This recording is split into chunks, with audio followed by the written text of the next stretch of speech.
So don't applaud too loudly for the organizers. They're mean bastards, really. That's for sure. I mean, good morning, good early morning, Vilnius.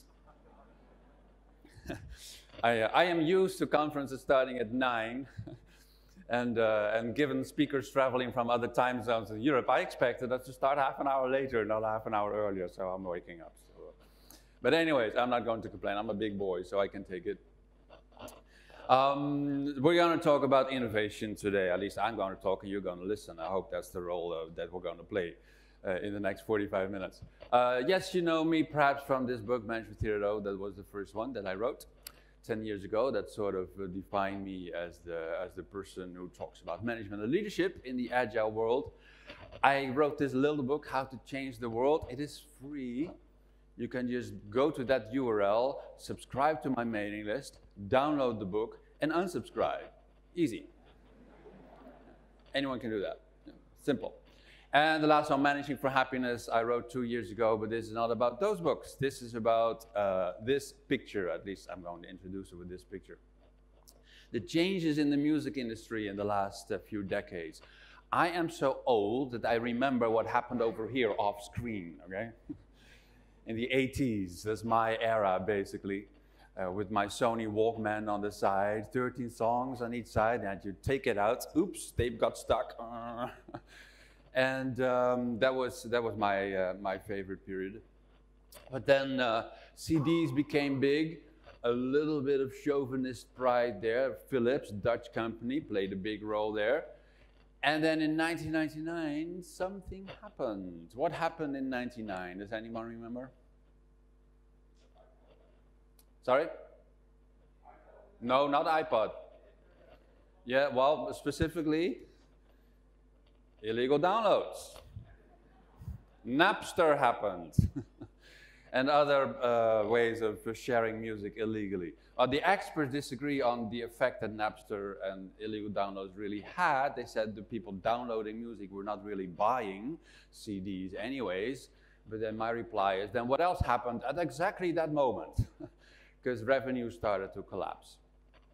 Then later iPod, 2002, 2003, and then streaming audio with Spotify, Deezer, Pandora, all those platforms. So a lot of change in the music world, and of course this has made the music executives and managers quite worried, and the same happens in many industries. You see lots of change happening in many industries with leaders improving their products, sustaining innovation. That is, Philips did improve their CDs over time. They got better, the quality of the CDs, but at the same time, the young disruptors start with worse quality music offerings, like downloading music from the internet took an hour to download a CD, and then it was the wrong one. And then it was low bit rate and everything, but it was more fun, and it was instant gratification of finding your music online. So the young generation wanted something different. And then they evolved faster and take over, basically. So that worries the leaders in every industry. And they call that the innovator's dilemma, by the way. That's a very famous book by Clayton Christensen. He says it's the same in many industries. So the question for many executives around the world is, how can we be both? How can we be the current leaders in an industry, make a lot of money, but at the same time have new ideas, be disruptors in the industry ourselves, so that not others are going to take over, right? That is the main worry. So we want to execute on our current business models, but at the same time we want to explore new ones. As the British would say, we want to have our cake and eat it at the same time, like be in the EU and also not be in the EU at the same time. That's a very British way of going about it. So how can we have a startup culture? Well, at the same time, we also want to keep our scale-up culture, because that's how we make our money. Well, some people try. I've been part of an innovation committee a long time ago. People submitted ideas to the idea box of innovation, and me as a CIO and a CTO and a marketing manager looked at the ideas, and the first idea was Didn't make any sense. Second idea, that makes sense, but it is a little bit expensive. That will cost us millions of euros. Can't afford it. Third idea, we also threw away. And then, oops, the idea box was empty. And then the employees were demotivated. They said, you're rejecting all our ideas. You're so mean. And then we said, you should submit better ideas. You're idiots. No, that didn't really work. That didn't really work. So other people have other approach. They have innovation centers. Some companies put an innovation center somewhere else in a different building, different city, sometimes a different country, far away from the mother organization. Otherwise, the mother organization is going to kill it, basically. And then they have fluffy pillows and yoga mats and Aeron chairs and lots of fancy stuff, basically. And then the mother organization will expect some innovative products and services from the innovation center. And then the complaint is usually nothing ever comes out of it. Nothing happened. I haven't seen a single innovative product. The innovative products we had to buy from the market, basically. So that doesn't work that well. And some people complain about hackathons. Great idea, 24 hours of experimentation and exploration and demoing new ideas. But then people have told me, after the hackathon, nothing happens. We had great ideas, but the organization is not picking up any of the ideas and doing something with it. So still people become demotivated. So what can we do about that? Well, there are plenty of agile frameworks out there. I'm sure you recognize some of these pictures, whether it is less or safe or Spotify model or X scale or holacracy, whatever. Lots of good stuff there. But none of them solve the innovator's dilemma. None of them explain how you can be a scale-up and a startup at the same time. And I hear people moaning and bitching about failed agile transformations all the time. So much advice there, but still it is not working. Well, I think I have something to add to the conversation. I'm going to solve the innovator's dilemma right now. Right? Next 30 minutes, solved. Okay. Then you can go home, basically, so there's nothing wrong. No, just kidding, just kidding. So it starts with looking at the disruptors. I have been all across Europe last year to write that book over there, Startup, Scale-Up, Screw-Up. And I talked with people at Spotify in Stockholm, at Flixbus in Berlin, at TransferWise in Tallinn, etc. Lots of disruptors in Europe. And I noticed that there's a common language in the startup scene, in the startup world. They have certain words for the stages that a business model, that a new product goes through. It's a life cycle that they talk about. And it starts with someone having an idea. iPod, 1,000 songs in your pocket. You remember that? 1,000 songs in your pocket? I had just 25 songs in my pocket. So that was amazing, 1,000 songs. That was like, whoa. Now we have 1 billion songs in our pocket. And I hear people complaining, it doesn't have my favorite album on Spotify. It sucks.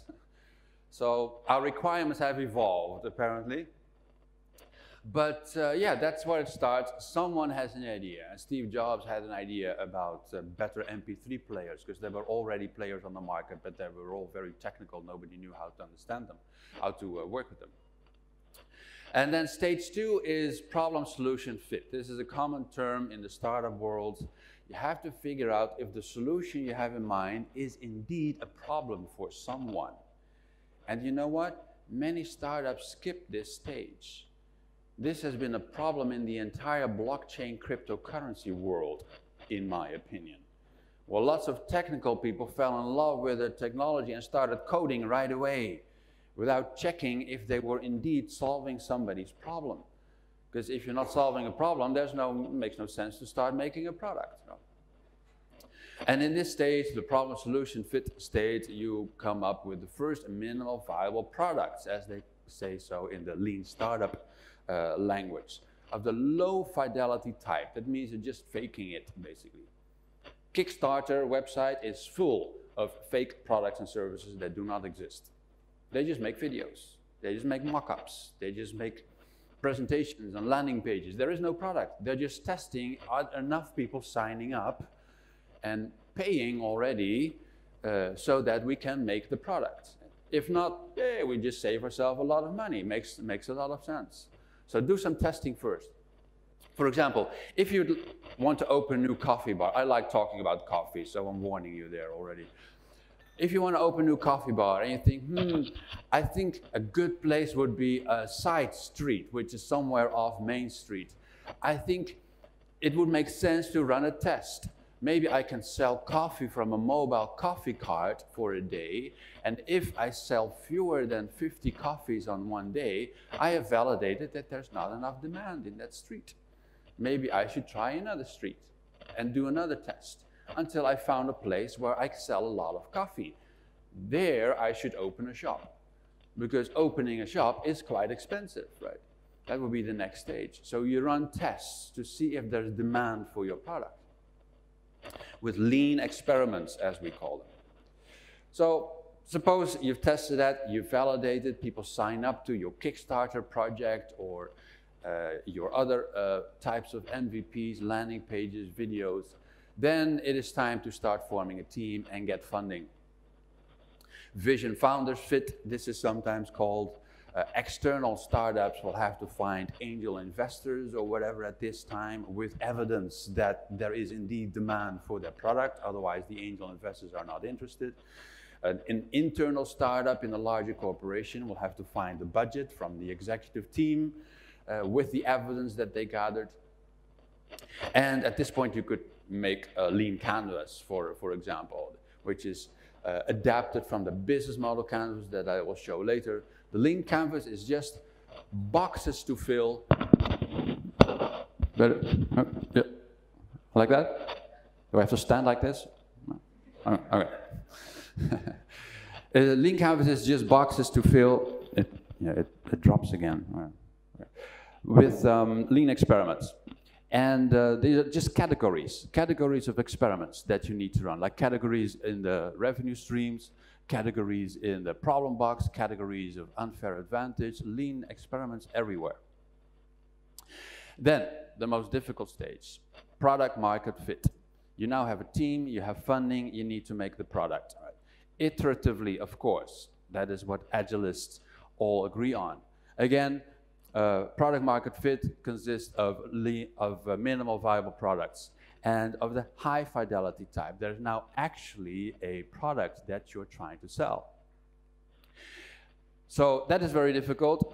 Many startups get stuck in the product market fit stage because it's very easy to get a false positive on your idea. People say, yeah, that's a great idea, you should do that, go, go, go. And then you make the product, nobody's using it. Like people saying, yeah, you should open a gym in our city and I'm going to sign up because I need to work on my health and I need to exercise, so I will be there, I will subscribe, I will become a member, and then you open the gym and nobody shows up. So annoying. So annoying. So product market fit is very, very difficult. But you do that in an agile way, lean startup way, and at some point, hopefully you have enough people using your product. Is that the right time to start scaling up to more people? No. The number one problem I heard in all my conversations across Europe is that startups scale up too soon. They're not ready for it. And that is because if you did everything well, then in the back end, you faked everything. You only did the customer-facing stuff to validate that customers want to use your product. In the back end, you go totally insane. There's technical debt going through the roof, nothing is integrated, people are going completely mad doing everything manually.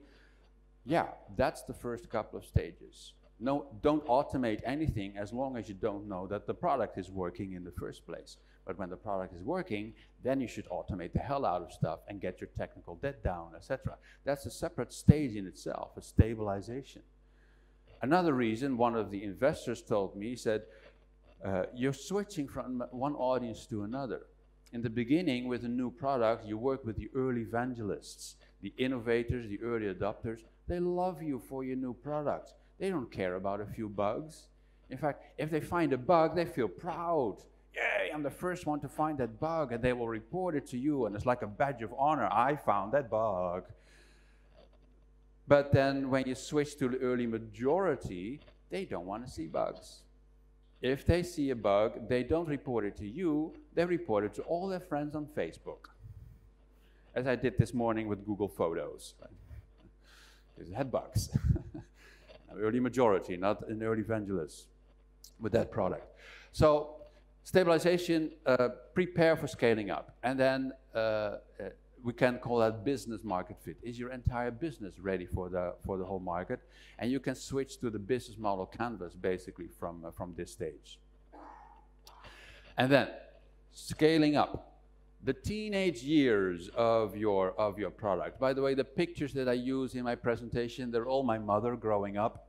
She's so proud that she's in my presentation. She spent the whole weekend going through all her photo albums, finding photos from every stage in her life.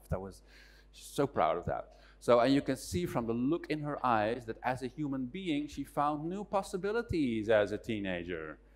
Yeah, everything changes when you're growing up. Things she never knew about as a kid. And it's the same with business models. It's the same with products and services. When you start growing up, you now belong to the adults. It's much more interesting. One thing that I did wrong as a startup founder was I sent my team to a growth hacking course early last year. That was stupid. Growth hacking is all about optimizing something that already works, like making 1,000 times more effective something that works by tweaking the messaging and the colors and the buttons, and if we move this here and if you move that there and a little bit different language, we optimize the conversion rate, etc. But the premise is you have something basic that works, that you multiply by 1,000. And we were in product market fit stage. Our product didn't work. It makes no sense to multiply by 1,000 something that is 0. Anyone should understand that. Well, I had to learn that as a founder, that there's a right moment for every practice. Growth hacking makes sense from the teenage years when your product seems to work. Then you start growth hacking and scaling things up. Then stage 7, crystallization. Now you lead the industry basically. Spotify has basically landed there by now. They are the market leader in streaming music. And stage 8 is a midlife crisis. It's trying to stay relevant with exercise and wearing colorful clothes and whatever. When a product appears in 16 colors, you know the end is in sight, basically. They ran out of ideas. What else can we do to stay relevant? Maybe launch a product in pink. Oh, why not the entire rainbow? Oh, what a great idea. What a great idea. And then stage 9 is the conservation. The end is in sight. The product is going down. People are walking away. Maybe it's not profitable even more. It's just costing you money, keeping everything alive. And stage 10 is, okay, done. Dead. We turn off the support, and we move everyone to a newer product or service. This is the life cycle, a typical life cycle of all business models. And for some business models, this could take just a few years. I was at Rovio in Helsinki, the makers of Angry Birds. They say this takes just a few years for a game, then it's over, done. People aren't playing it anymore. They want a new game, and the whole cycle starts again. For other industries, insurance, it could take a century for a product to be started, scale up, and die. But all products and services die at some point. That's natural, it's logical. Here's the life cycle of the iPod. You see early 2000s testing, they did that internally. Product market fit, business market fit, yeah, scaling up, stage 6. Stage 7, we're the leaders, woo! Oh, it's going down, my God, it's a midlife crisis. What do we do? Make a pink version, yay, great idea. And then 9, 10, dead. Anyone still has an iPod in the audience? Yes? Oh, the last one! Congrats! It's there! Good luck with it. Okay, so yeah, that's natural, this lifestyle. But what I learned as a founder is that practices make sense at certain stages in the life cycle of the product and service. Don't treat everyone the same. This is a family picture from when I was young. You can see I was one of the first ones in the world to wear such sexy pants, as you can see. I'm a trendsetter, seriously. And this is my little brother, Jeroen. You can see on the look on his face that he was already planning something devious again. That was my brother. He thought it was unfair. He told my mother he thought it was unfair that I was allowed to come home anytime I wanted in the evening, and he had to be home at 6. It's not fair, he said to my mother. Well, first of all, my mom said, Jurgen is in a different life cycle stage. He's 3 years older, duh. And second, maybe you get the same rules when you're 3 years older if at least for a year I don't have to pick you up from the police station anymore. Yeah, that's my little brother, little rascal. Oh, yeah. One of my favorite anecdotes, family anecdotes, is that the police called at 5 o'clock in the morning. Yeah, Miss APPELO, we have your son again. And my mother said, you call me for that?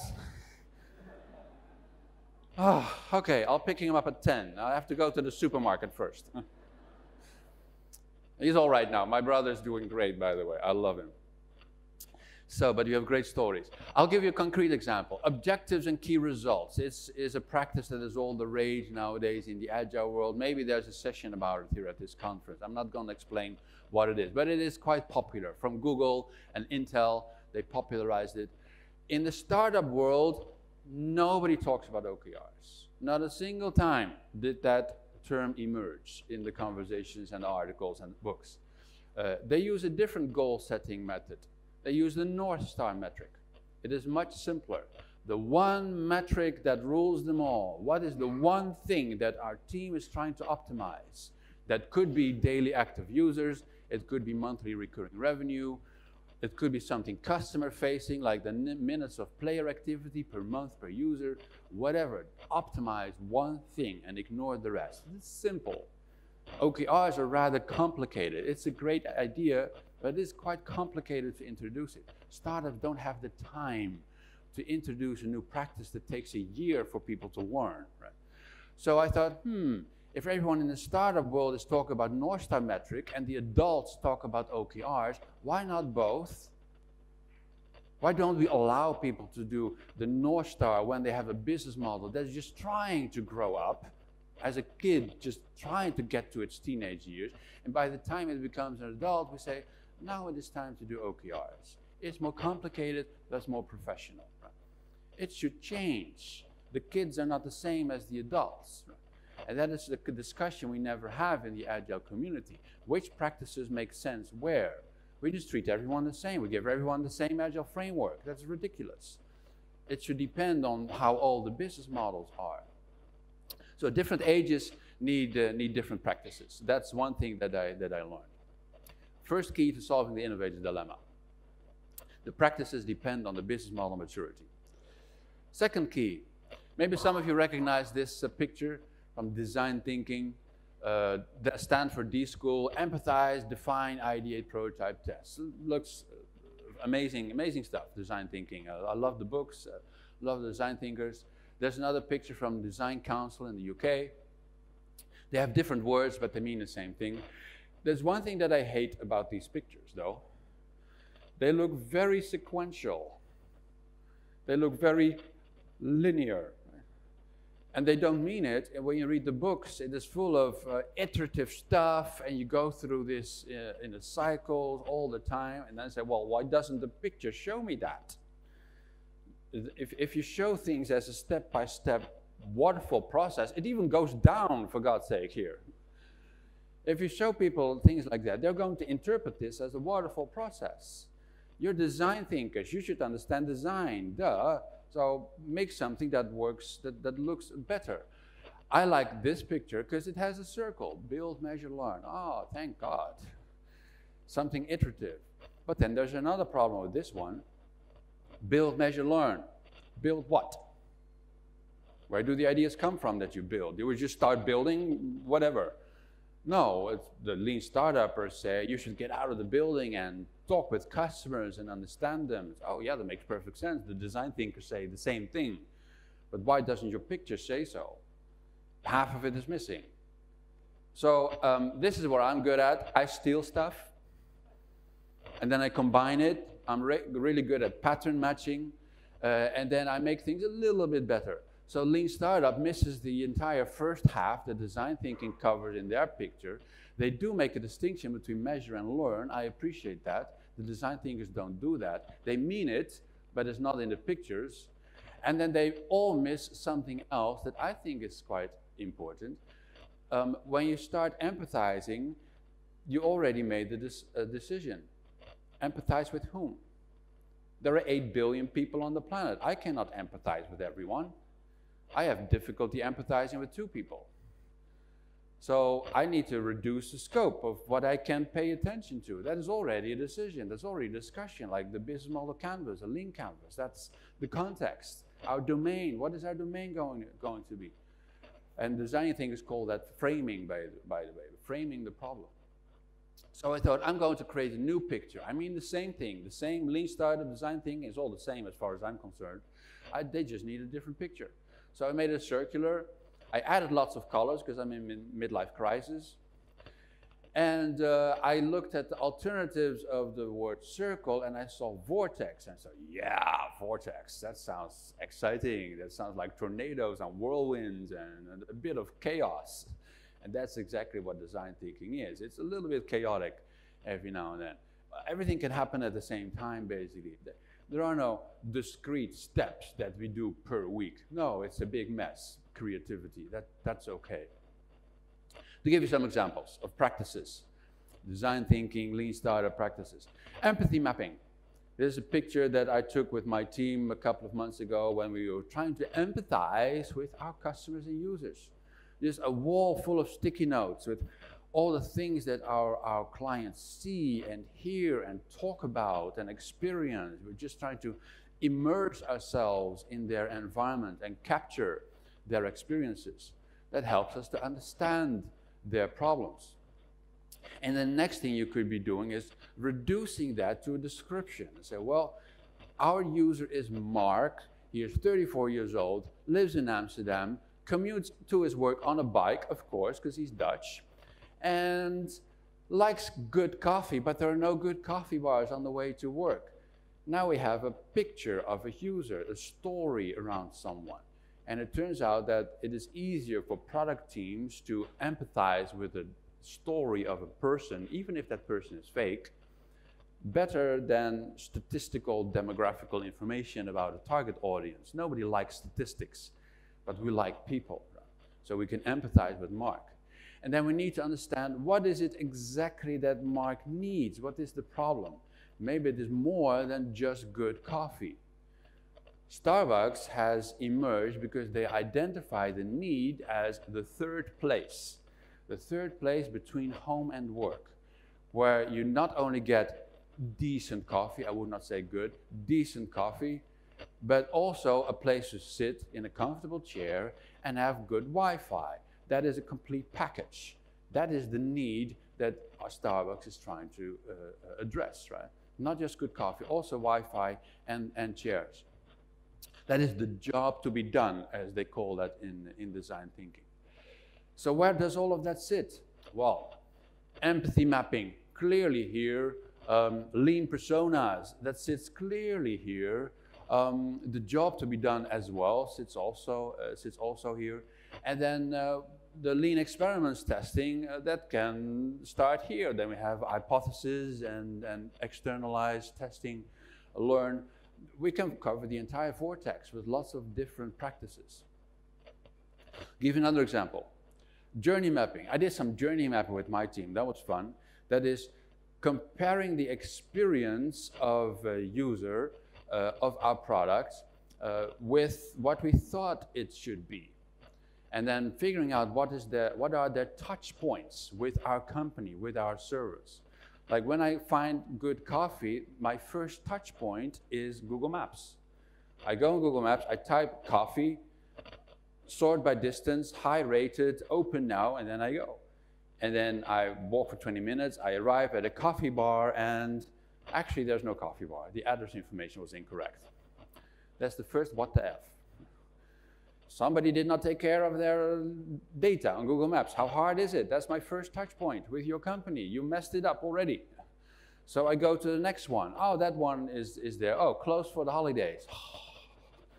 Okay, Next one, Starbucks. Anything is fine, as long as you give me coffee. So I walk for 5 minutes and I get at a coffee bar and it looks great and there's Wi-Fi and there are people and sitting in comfortable chairs. Oh, this is going to be great. So I order my cafe latte and then I get a latte macchiato. That's another what the F moment. That's another what the F moment. This is particularly important in Germany and Poland and Eastern Europe in general, okay? This part of the presentation. So pay attention here. This is a learning moment. Okay, here we go. The latte macchiato comes in a glass, right? It is milk first, and then you throw in the espresso. It literally means stained milk, a latte macchiato, from the stain that the espresso makes when it comes in last, okay? The cafe latte, which I ordered, is this. It is milk first, comes in a cup usually, and it is, sorry, the espresso first, it comes in a cup, and then the milk is thrown in later, so you can make latte art. This is an Italian invention. This is how Italians teach babies how to drink coffee, basically. This is an American invention. The Americans thought the cappuccinos were too strong because they were used to drinking brown water in North America, basically. So the cappuccinos were too strong, and then the Italians threw in more milk, and then you have the milky coffee, the cafe latte. It's completely different. So I order a cafe latte, they give me a latte macchiato, I think, what the fuck? This is not a cafe latte. And I tell the barista, and the barista says to me, that's the same thing. Then I tell the barista, if that's the same thing, then the barista is the same as a plumber. You obviously don't care about the order of the fluids. So coffee with milk is not milk with coffee, okay? That's a very important takeaway of this presentation. I'm on a mission. I'm on a mission here in Europe. Thank you. So, where does journey mapping sit? Finding out the wow moments, which could be latte art, that's a wow moment. Instagramable, ooh, beautiful coffee, yay. That's a wow moment. Where does that sit? That's sensitizing. That's figuring out what happens with our customers when we offer the product. I have a self-assessment tool of the Vortex that you can use to compare yourself against the entire Vortex. How innovative are we? And then the idea is that disruptive innovation over there, sustaining innovation over there, and the Vortex spins all the time. You're always innovative, but the kind of innovation changes over time. And that is the second key to solving the innovator dilemma. Gradually shifting from disruptive to sustaining. Okay. Last few minutes. The Innovation Steering Committee that I was part of, we made a mistake. We made a problem of committing to ideas, where we tried to predict which idea in the idea box would be successful, but it doesn't work like that. Here's a video of Robert Cooper explaining that, why that does not work. The first thing to remember is it's a bit like playing poker. When you sit down at the poker table and you start betting, you don't put all your money on the table. You put maybe $2 or €2, and you get a few cards. And then you bet a little bit more money, and you get a few more cards and more information. In other words, new product projects, you never bet all the money at the beginning. It's a stepwise process. It's an incremental commitment. As you learn more, you bet more. You should never bet all the money in the beginning. It's like playing poker. As you learn more, you bet more. It's exactly the same with innovation. That's how the whole startup world works. The further they get, the bigger the budgets that they get, based on validated learning. And we saw innovation as a pipeline. Once we commit to an idea, we're stuck with it. And we have to follow up all the way until the end, like as if we're excreting innovation in a digestive system. That's not how it should work. It's a funnel, it's a game. It's like Game of Thrones. First season, lots of candidates for the Iron Throne. And then season by season, more of them are killed, more and more of them killed, until you have just a few contenders by season 8. Same principle. Hunger Games, same principle. It's all basically a game. Here's another one. Upside, inside out. She's living la vida loca. She'll push and pull you down. It sounded like 2 3-year-olds who've got flu trying to sing. I love Simon Cowell's insults. He's so good at them. And this is Innovation Board 3.0, basically, right? They create a program. all the ideas can start, all the candidates can start, but they create a contest, they create a program. After the hackathon, there should be level 2, there should be level 3 with bigger and bigger budgets. That is creating an innovation funnel. Grow your own great game of business. And that is missing in nearly all companies. So that is how we can have a startup culture and a scale-up culture at the same time. We want a bit of both. That's how I started. Innovation, solving the innovator's dilemma. So this is a picture I'm working on. Please forgive me for it being a work in progress, but it captures the stuff that I've been talking about. There's this funnel. I like drawing it bottom up because it feels like a game. Hackathons are here at stage 1, but you need to know what is stage 2, what is stage 3, what are the budgets that we're going to get then in those next stages, what is the game that I'm going to participate in. Like candidates know when they sign up for X Factor or Voice of Lithuania or whatever programs you have here. And then the innovation vortex spins like crazy all the time. You're always innovating. But the kind of innovation is different here compared to there. It will change. And also the practices that you use. Where is Scrum applicable? Where is SAFe applicable? Where is Holacracy applicable? That changes depending on how old you are with your business model, okay? We should have that conversation. And that means that we need to understand more about these frameworks and methods and figure out how to break them up and see this part applies to level 2 to 7, but this part applies to level 3 until 9. That's the discussion we don't have, and that I would love to have with some of you. So if you're interested in that, please sign up to this URL, and I'm going to have a conversation with people who find that stuff interesting, because I'm also figuring this out as I go. That the life cycle stage of the family members makes quite a difference in how we have to treat them in the family. And interestingly enough, the innovator's dilemma was solved long ago. It is called nature. It's called biology. There's the difference between species versus organisms, right? Species theoretically could live forever. Crocodiles and alligators have been around for millions of years. They do that by evolving with young ones that start up, scale up, and screw up in endless cycles. It should be the same in organizations with new products started, growing up, and dying all the time. And that is what the likes of Apple do and other such companies. They always have new products in development that replace the existing ones. The only way not to be disrupted is to disrupt yourself. So summarizing, go forth and make more babies, okay? Thank you so much for listening.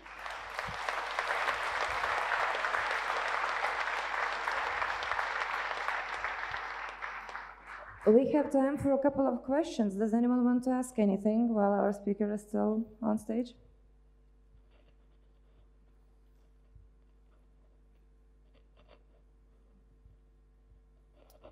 Which common lean agile practice do you believe most businesses could better live without? Co-location. It is a thing of the past, let's be honest. I have virtual companies, everything is remote, distributed.